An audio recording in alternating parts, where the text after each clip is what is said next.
Ambassador Chen's coffee mug stopped halfway to her lips as she stared at the towering Xenobiology diplomat across the conference table. The alien's crystalline exoskeleton sparkled under the harsh fluorescent lighting of the United Earth Embassy, as all four of its primary arms gestured in synchronized exasperation. As I explained, Ambassador, we require specialized personnel for extremely hazardous waste disposal operations in the Outer Rim territories. The mortality rate among our current workforce has become problematic. Chen set down her mug and leaned forward, brown eyes narrowing. Define problematic. 98.7% casualty rate within the first standard rotation. The Xenobiologian stated matter-of-factly, mandibles clicking in what Chen had learned was their species' equivalent of a nervous cough. A slow smile spread across the human ambassador's face. And the pay? Substantial. We're prepared to offer 50,000 Imperial credits per rotation, with full medical coverage and death benefits. Chen's smile widened. Give me 2 hours to post the job listing. Surely you must understand, Ambassador. We need individuals capable of— Trust me, Chen interrupted, already typing furiously on her datapad. You're about to get more applications than you can handle. The Xenobiologian's crystalline plates shifted in confusion. But I haven't even explained the nature of the hazardous materials yet. The radioactive properties alone— Doesn't matter. Chen waved dismissively without looking up from her screen. You had us at deadliest job in the galaxy. My species considers that a challenge, not a warning. 3 weeks later, Senior Waste Management Supervisor Aleksandra found himself staring in horror through the observation window as a human in what appeared to be woefully inadequate protective gear cheerfully whistled while manually adjusting the containment field around a leaking quantum reactor core. She's not even wearing a proper radiation suit, he chittered anxiously to Chen, who stood beside him sipping from her ever-present coffee mug. Just some primitive lead-lined fabric. Oh, that's Sarah's custom hazmat suit, Chen replied casually. She used to work in nuclear cleanup back on Earth. Said the standard issue gear was too bulky for precise work. Something about not being able to feel what she was doing. Feel what she was doing. Texax's plates rattled in distress. Those materials emit enough radiation to liquefy organic tissue. Yeah, she mentioned something about that. That's why she added the extra lead lining in the fingertips. Chen shrugged. The others have their own modifications too. You should see what Marcus did to his suit for handling the antimatter waste. Very creative use of magnetic field generators. Through the window, Sarah finished her adjustments and gave them a thumbs up before moving on to the next reactor core, her whistling now accompanied by a slight dance in her step. Is she enjoying this? Aleksandra asked weakly. Oh yeah. Says it reminds her of her college internship, except with better pay and more interesting chemicals to play with. Chen glanced at her datapad. By the way, we're going to need to requisition some additional containment units. The team has some ideas about improving the efficiency of the waste processing system. Something about recycling the more volatile elements instead of just storing them. Aleksandра's visual sensors dimmed momentarily as his processor struggled to integrate this information.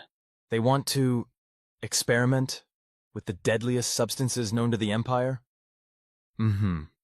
Chen pulled up a document on her datapad. They've already drafted a proposal. Turns out several of them have advanced degrees in chemical engineering and quantum physics. Apparently, the combination of extremely dangerous and great pay attracted some pretty qualified candidates. But the previous teams were all consumed by radioactive fire, Aleksandra protested. Yeah, about that. Chen's expression turned serious. We're going to need to have a discussion about your safety protocols, or rather the lack thereof. The team has compiled a rather extensive list of violations. Did you know you were storing antimatter waste next to quantum fluctuation residue? Amateur hour, really. Through the window, Sarah had begun teaching another human worker what appeared to be a complicated dance move while they both handled containers of highly unstable isotopes. This is not how hazardous waste disposal is supposed to work, Aleksandra mumbled, more to himself than to Chen. Oh, Chen raised an eyebrow. Because from where I'm standing, your mortality rate has dropped to 0. Efficiency is up 300%, and we're about to pioneer new recycling techniques that could revolutionize the entire industry. All because you hired a bunch of humans who treat mortal danger as an exciting career opportunity. I suppose when you put it that way. Aleksandра's mandibles clicked rapidly as he watched a third human juggling what appeared to be deactivated plasma grenades while their colleagues applauded. Face it, Chen said, finishing her coffee with a satisfied smile. You didn't hire waste disposal workers. You hired adrenaline junkie scientists with a point to prove and too much creativity for their own good, or anyone else's good for that matter. And this is normal for your species? Oh, this is nothing. Wait until you see what happens when they find out about the completely impossible salvage operation in the Norax Nebula. I hear the radiation storms there can strip the hull off a ship in seconds. Tekazax's crystalline structure paled noticeably. Please don't tell them about that. Too late. Chen held up her datapad, displaying a new job posting. Already got 50 applications. Turns out humans really like the word impossible too. 6 months later, the Galactic Empire's Department of Hazardous Operations found itself dealing with an unprecedented problem. Too many qualified applicants for positions previously considered suicide missions. I don't understand, High Administrator Vex Thor declared during an emergency council meeting. These assignments are literally labeled certain death in our documentation. We had to create new warning symbols just to adequately convey the danger level. And yet, Chen interjected from her seat at the council table. You've got humans lining up around the block, arguing about whose doctorate makes them more qualified to die horribly in the name of scientific progress. Precisely. Vex Thor's appendages waved in frustration. We've had to implement a waiting list for jobs that previously required conscription. If it makes you feel any better, Chen offered. Most of them probably won't die horribly. Humans are surprisingly hard to kill when we're actively trying not to die. It's when we're not paying attention that we tend to have problems. That's not how mortality rates are supposed to work. Another council member protested weakly. Well, maybe you've been calculating them wrong. Chen pulled up yet another spreadsheet on her datapad. Have you considered that your previous mortality rates might have been artificially inflated by inadequate safety protocols and a fundamental misunderstanding of risk management? Are you suggesting, Vex Thor asked slowly, that the jobs aren't actually as deadly as we thought? Oh no, they're definitely that deadly, Chen assured him. We're just better at not dying than you expected. Well, that, and we really enjoy proving people wrong when they say something can't be done. By surviving things that should be unsurvivable? Exactly, Chen beamed. Nothing motivates a human quite like someone saying, that's impossible, or you'll definitely die if you try that. The council chamber fell silent as the assembled aliens processed this information. In fact, Chen continued cheerfully, I've got a whole presentation prepared about expanding the program. There's this lovely toxic jungle on Exertal 7 that you've been trying to clear for centuries. My people have some thoughts about that. The jungle that dissolves organic matter on contact? Vex Thor asked faintly. The very same. Did you know we have something similar back on Earth? Well, not quite as dissolvey, but the research team is pretty sure they can adapt their protective gear. They're very excited about the indigenous flora. Something about unprecedented biochemical properties and revolutionary applications in industrial decomposition. They want to study it. A council member's voice rose several octaves. Not just remove it? Oh, studying it is just the start. Chen's smile took on a slightly maniacal edge that the council was beginning to recognize as characteristic of her species. Wait until you hear their ideas about domesticating it. The sound of multiple alien bureaucrats choking on their various breathing gases filled the chamber. Domesticating. Vex Thor seemed to be having trouble with basic vocabulary. The flesh-eating jungle? Well, domesticating might be a strong word. Selectively breeding for beneficial traits while minimizing the whole dissolving people aspect might be more accurate. Chen checked her notes. The genetics team is particularly interested in its rapid growth rate. They think it could revolutionize waste processing if they can just dial back the aggression a bit. Your species, a council member said slowly, wants to breed a less murderous version of the galaxy's most dangerous plant life. For fun? And profit, Chen added helpfully. Don't forget the profit. We're very motivated by opportunities to make money doing things people say we shouldn't be able to do. Is there anything your species won't try to turn into a business opportunity? Vex Thor asked, genuine curiosity breaking through his horror. Probably not, Chen admitted. We once turned jumping out of perfectly good aircraft into a recreational activity. Then we figured out how to charge people for it. Now it's a whole industry.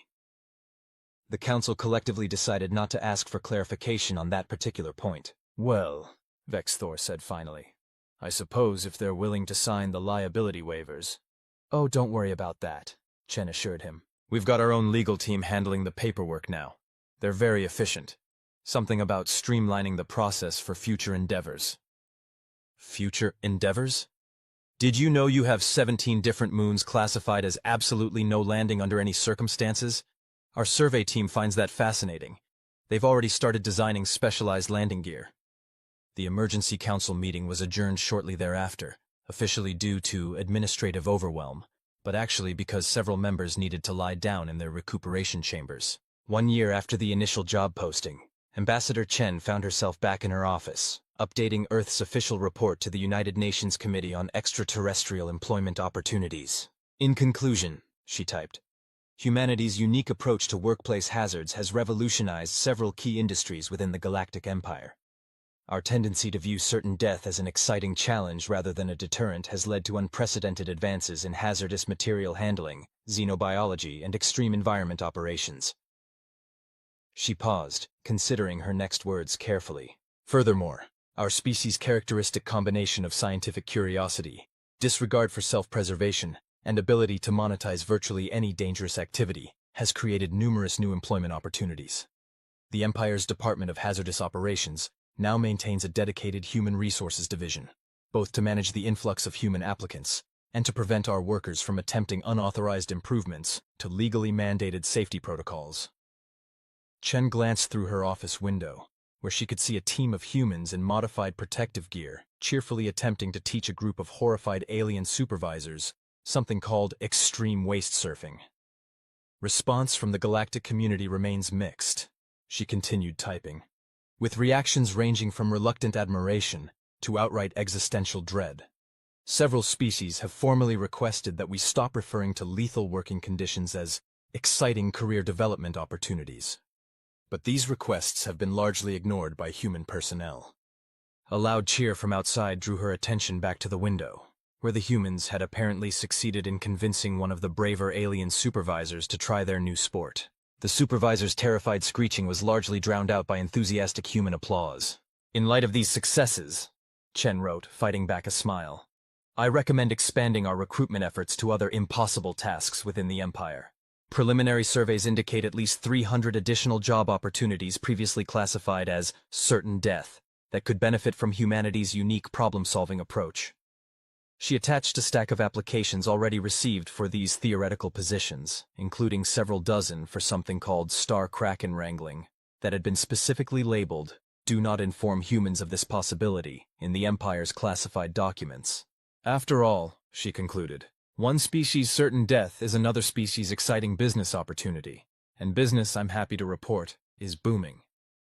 With a satisfied nod, Chen sent the report and reached for her coffee mug. Outside her window, the impromptu extreme waist surfing lesson had evolved into what appeared to be a competition, complete with a scoring system and what looked suspiciously like betting. Just another day at the office, she murmured, watching as another alien supervisor was enthusiastically encouraged toward what their species probably considered certain doom, but humans had apparently decided was just an extremely dangerous waterslide. The Empire was still adjusting to their new employees' unique interpretation of workplace safety, but they couldn't argue with the results. After all, humanity's track record now showed that the best way to get them to successfully complete an impossible task was to tell them it was both deadly and profitable. The fact that they'd probably find a way to turn it into an extreme sport was just an occupational hazard. 2 years into what the Empire now reluctantly called the Human Integration Initiative, Ambassador Chen found herself addressing the Grand Imperial Senate. The occasion, a formal review of humanity's impact on galactic workplace practices. Distinguished members of the Senate, Chen began, standing at the podium with her trademark coffee mug. I'm pleased to report that human participation in previously unsurvivable occupations has exceeded all initial projections. The vast chamber, filled with representatives from thousands of species, buzzed with a mixture of appreciation and concern. Chen took a deliberate sip of coffee before continuing.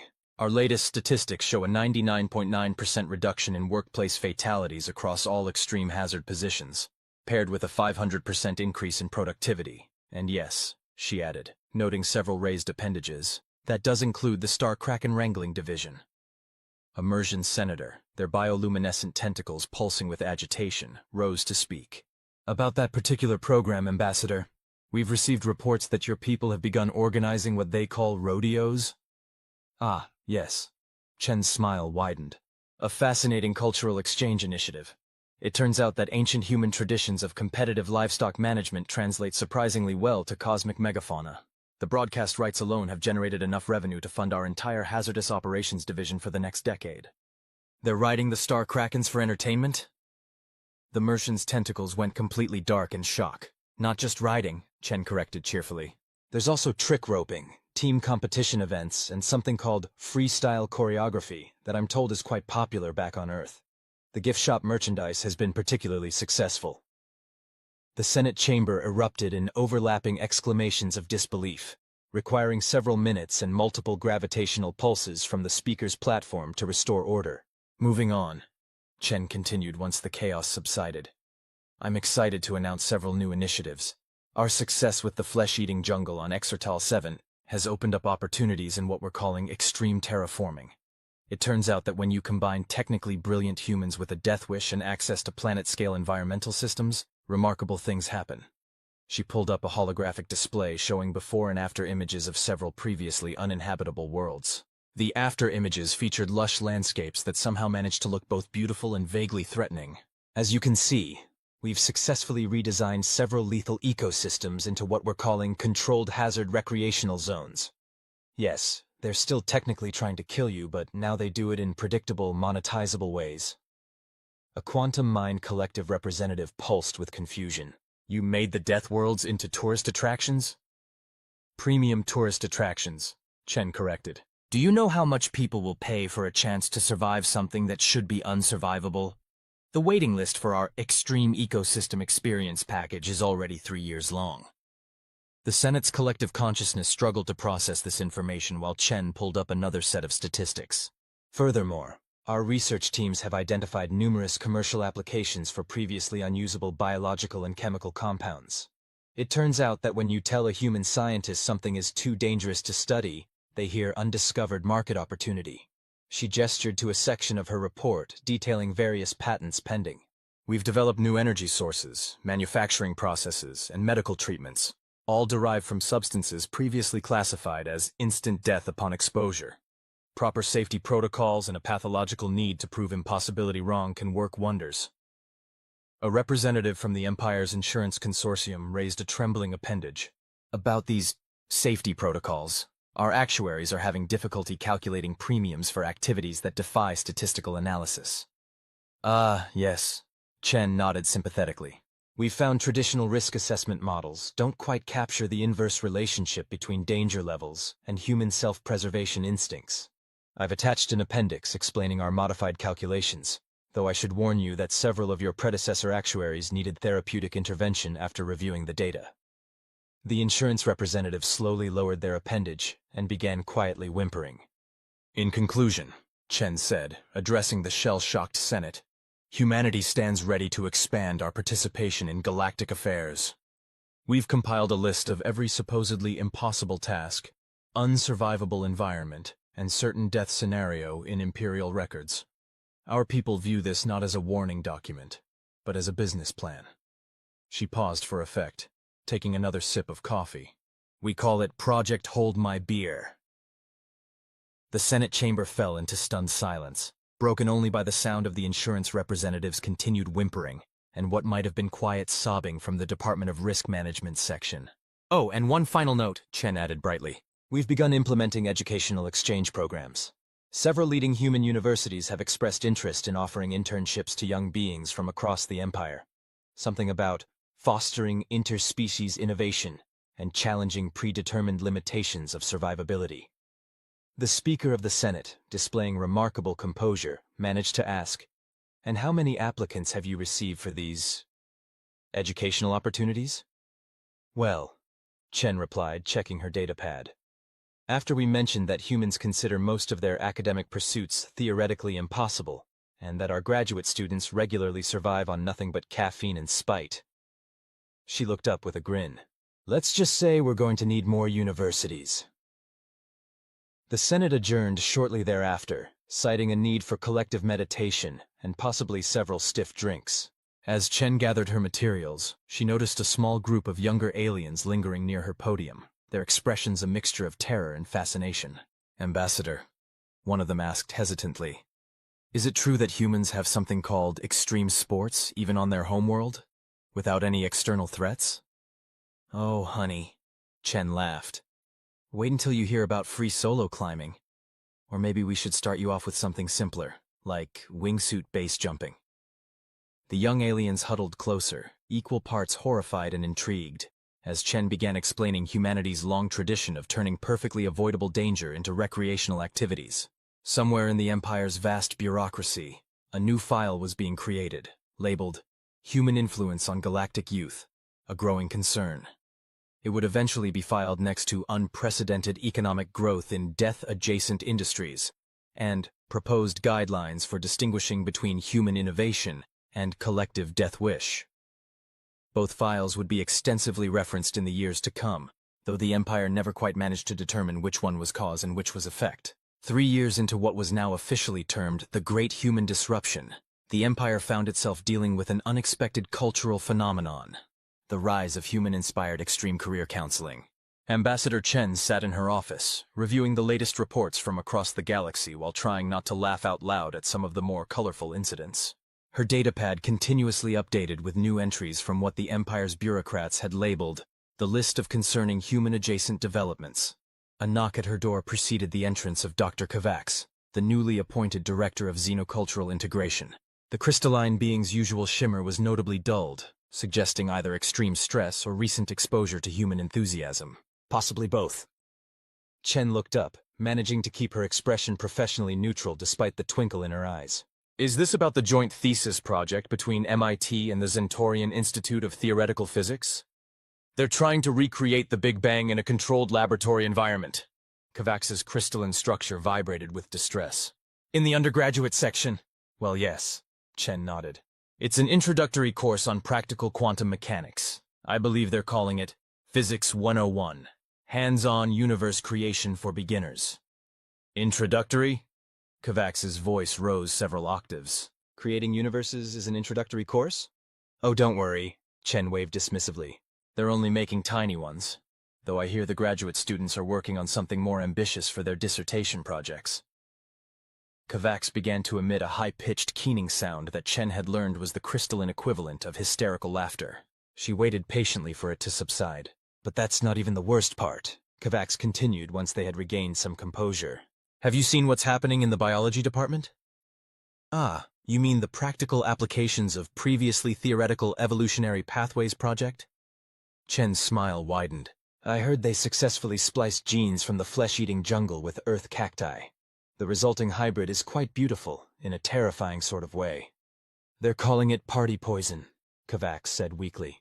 Apparently it produces a highly intoxicating nectar while simultaneously trying to digest anyone who attempts to harvest it. The students have turned collecting it into some sort of competitive sport. Innovation through adversity. Chen nodded sagely. A proud human tradition. I believe they're already working on marketing it as a premium beverage. Something about the drink that fights back. Kavax's crystalline structure paled noticeably. The Empire's medical board is demanding we implement new classification systems just to categorize the injuries. But think of the learning opportunities. Chen's enthusiasm was entirely genuine. Nothing teaches young minds quite like the combination of mortal danger and peer-reviewed research methods. She pulled up another report on her datapad. In fact, applications to human-led research programs have increased by 3,000% since we introduced the hands-on near-death experience approach to education, particularly in the engineering departments. Yes, about that. Kavax's voice took on a note of desperate resignation. The mechanical engineering faculty at Caltech has submitted a request for permission to attempt what they're calling practical vacuum manipulation studies in the heart of a black hole. Oh, wonderful, Chen beamed. I was wondering when they'd get around to that. Did you know we've already got corporate sponsors lined up? Something about revolutionary advances in storage technology. Storage technology in a black hole. Well, where else would you put the things you really don't want anyone to find? Chen asked reasonably. Besides, the quantum physics department has been complaining about running out of space for their paradox experiments. Kavax seemed to be having trouble processing this information. Ambassador, I've reviewed your species' educational history. How did you survive long enough to develop interstellar travel? Spite, mostly, Chen replied cheerfully. That, and we're very good at turning near-death experiences into teaching moments. Did you know we used to make our physics students calculate their own terminal velocity? Before Kovacs could respond, Chen's datapad chimed with a priority alert. She glanced at it and her eyes lit up. Oh, excellent news. The xenobiology department's application for their interactive megafauna studies program has been approved. They're planning to start with practical workshops on star kraken behavioral psychology. Behavioral psychology? Kovacs asked faintly. Turns out the star krakens are quite intelligent. The rodeo teams discovered they respond well to positive reinforcement and belly rubs. Who knew cosmic horror entities could be so trainable?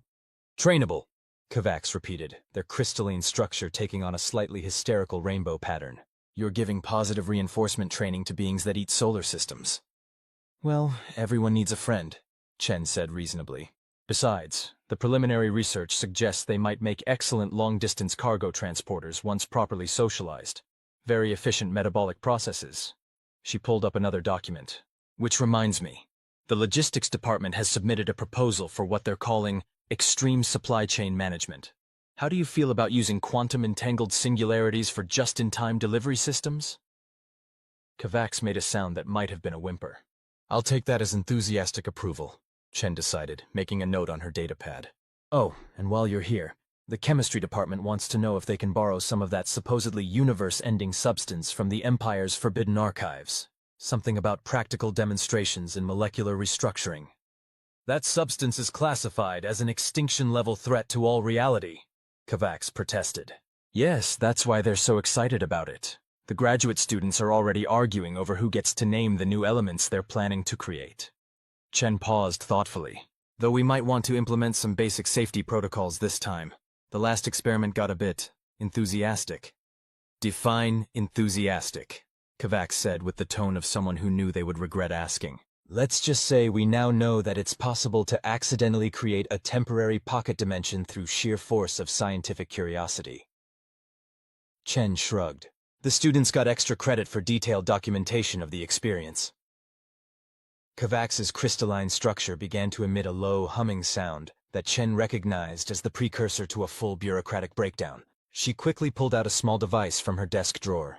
Here, she offered. Kovacs accepted the device gratefully, though their relief was short-lived as Chen continued. Just be careful with the settings. The engineering students got hold of the prototype and, well, let's just say the relaxation frequencies can get a bit aggressive if you turn them up too high. Something about accidental quantum harmonics. The humming from Kovacs's crystalline structure increased in pitch. But look on the bright side, Chen added brightly. All these near catastrophes are providing excellent data for our new cross-disciplinary program. Applied chaos theory in educational environments. We're thinking of making it a required course for all administrative staff.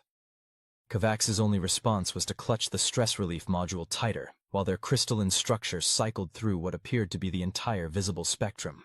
I'll take that as a yes, Chen decided, making another note.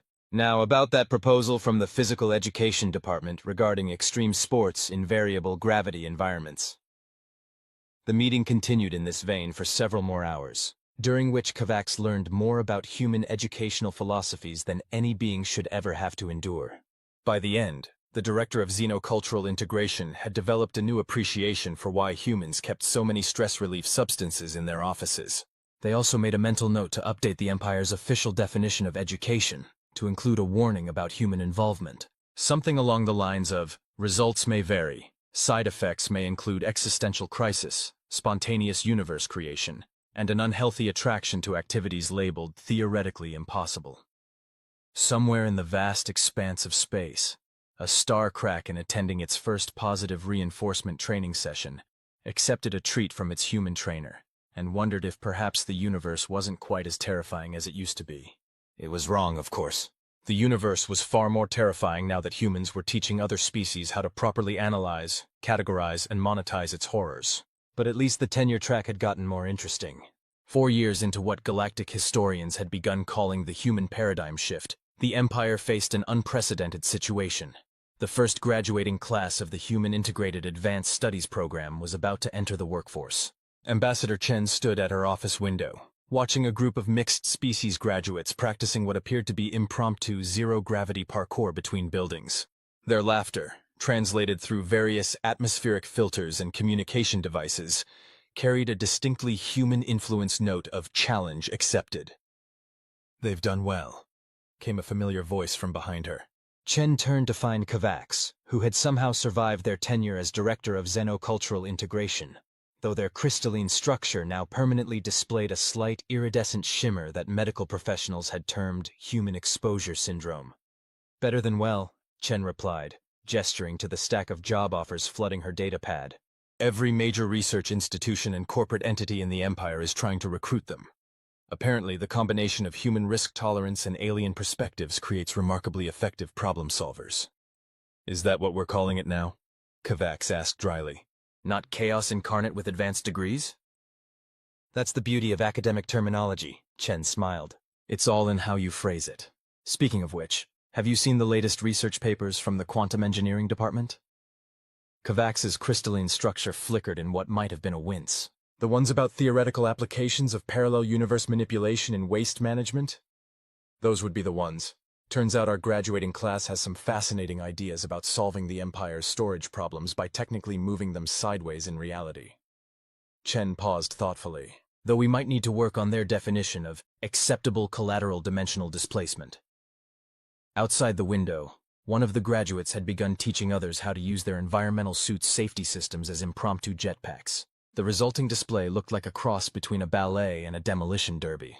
"The Empire's Department of Reality Preservation has requested an emergency meeting," Kovacs noted, watching the aerial acrobatics with a mixture of horror and resignation. "Something about concerning trends in cross-dimensional thinking among emerging professionals." "Oh, good," Chen brightened. "They got my memo about the advanced theoretical physics graduates' proposal for solving traffic congestion by selectively phase-shifting vehicles through multiple probability states?" "Ambassador," Kovacs said carefully, "they're not concerned in a positive way. That's just because they haven't seen the cost-benefit analysis. Did you know we could reduce commute times by 97% if we just accepted that linear time is more of a suggestion than a rule?" Before Kovacs could formulate a response, Chen's datapad chimed with a priority alert. Her eyes widened as she read it. "Well, this is interesting," she mused. "It seems our xenobiology graduates have made an unexpected breakthrough in their star Kraken research." "Define unexpected," Kovacs said with the weary tone of someone who had learned that humans had a very different definition of that word. "They've discovered that star krakens aren't actually eating solar systems for sustenance. They're collecting them. Apparently, they're the galaxy's oldest librarians." Kovacs's crystalline structure went completely still. "The cosmic horror entities that have terrorized spacefaring civilizations for millennia are librarians?" "Archivists, technically," Chen corrected. "The students theorize that each solar system they consume is preserved in a sort of quantum matrix within their higher dimensional structure. They're basically living databases of galactic history." She pulled up the research paper, which featured several enthusiastic appendices about potential applications in data storage and retrieval. "The really exciting part is that our graduates think they can establish a working dialogue. Something about using quantum entanglement to interface with their cataloging system. They want to network with star krakens," Kovacs said flatly. "Think of the research possibilities!" Chen's enthusiasm was palpable. "Entire civilizations' worth of knowledge, preserved in living quantum archives. The graduate students are already designing what they call a multi-dimensional card catalog system." Outside, the impromptu zero-gravity display had evolved into what appeared to be a combination of synchronized swimming and tactical maneuvering exercises. Several Empire security officers were taking notes. "But that's not even the most exciting development," Chen continued, pulling up another report. "Wait until you hear what the engineering graduates have planned for their first major infrastructure project." "Do I want to know?" Kovacs asked, already knowing the answer. "They're calling it the Trans-Dimensional Transit Initiative. Apparently they've figured out how to use controlled reality fractures as public transportation corridors." Chen's eyes sparkled with barely contained amusement. "The proposal includes a frequent rider program with interdimensional loyalty points." "Ambassador," Kovacs said with remarkable composure, "I've spent the last 3 years studying human educational methods. I've witnessed undergraduate students casually violate what we thought were immutable laws of physics. I've seen doctoral candidates domesticate creatures that shouldn't technically be able to exist in our reality, and yet, Chen prompted. And yet somehow the idea of applying human customer service concepts to interdimensional travel is the most terrifying thing I've encountered. Oh, wait until you see their ideas for the loyalty program's premium tier benefits. Chen grinned. Apparently, if you accumulate enough points, you get access to what they're calling quantum fast lanes. Though we might need to work on the marketing for their slogan. Skip the traffic by technically never having existed in that particular timeline. Kavax's crystalline structure began emitting a faint but distinct distress frequency. But look on the bright side, Chen continued cheerfully. The Military Strategic Command is very interested in our graduates' approach to problem solving. Something about unprecedented tactical applications of theoretical impossibilities. The military? Kavax's distress frequency increased noticeably. They've seen how these students approach safety protocols, right? Oh yes, Chen nodded. That's why they're interested. Apparently, the ability to casually violate physics while filing proper documentation is considered a valuable skill set. She gestured to her datapad, where new job offers continue to appear at an alarming rate. Though I'm more interested in what the private sector has planned. Did you know that several major corporations are creating entire divisions just to handle what they're calling human-adjacent innovations? Is that before or after they updated their insurance policies? Kavax asked dryly. During, actually. The insurance industry has had to create entirely new mathematical models just to calculate premiums for graduates of our program. I believe they're calling it quantum risk assessment now. Outside, the aerial display had attracted a crowd of onlookers, including several senior military officers who appeared to be taking recruitment notes. One of the graduates had begun explaining what they called tactical applications of improbability manipulation in three-dimensional space. You know what the really interesting part is? Chen mused, watching the impromptu demonstration. None of this was in the original curriculum. We just wanted to teach them basic safety protocols for hazardous environments. And somehow ended up with a generation of professionals who treat the impossible as an interesting theoretical challenge. Kavax finished. The Empire's Basic Sciences Council is still trying to process their thesis projects. Several reviewers have requested trauma counseling. Progress often requires pushing boundaries, Chen said sagely, though perhaps we should warn them about next semester's planned courses. I believe the Advanced Theoretical Physics Department is planning something they're calling Applied Impossibility Studies, breaking reality for fun and profit. Kavax's crystalline structure briefly displayed what might have been an error message before stabilizing. Please tell me they're not actually including profit calculations in their reality-breaking experiments. Of course they are. This is a proper academic program after all. We have to prepare students for real-world applications. Chen's smile took on a slightly manic edge. Though you might want to avoid the economics department for a while. They've started working on something called quantum derivatives trading across parallel timelines.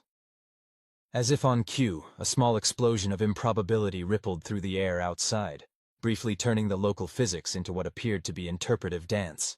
The graduates immediately began taking measurements and discussing potential applications in entertainment technology. Perhaps, Kavax suggested weakly, we should focus on the positive aspects, like how our graduates have technically reduced workplace fatalities to negative numbers in some probability streams.